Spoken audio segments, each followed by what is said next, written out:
Laurent Nunez au cœur des polémiques. Après avoir affirmé le mois dernier qu'il s'opposait à l'interdiction du voilement des fillettes, Laurent Nunez annonce une nouvelle loi sur le séparatisme islamiste.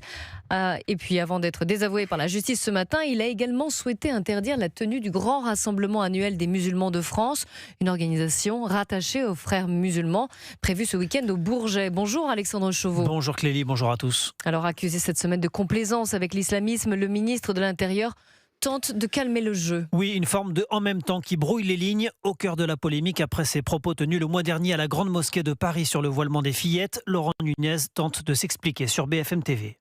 Est-ce que voir des petites filles de 6-7 ans voilées sur l'espace public me choque? Évidemment oui. Mais le ministre de l'Intérieur maintient qu'il s'oppose à l'interdiction du voile pour les mineurs et se défend de toute complaisance avec l'islamisme. Dans le même temps où cette polémique naît, je présente un projet de loi qui vise à renforcer la loi pour lutter contre le séparatisme islamique.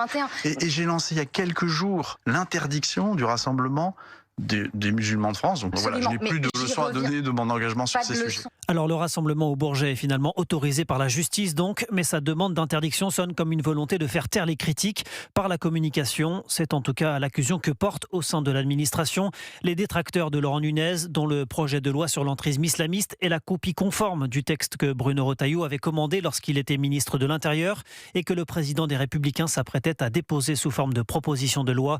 Un texte présenté en Conseil des ministres mercredi prochain, alors que le calendrier parlementaire ne laisse que très peu de chance à son examen avant la fin du quinquennat. Merci Alexandre Chauveau du service politique d'Europe.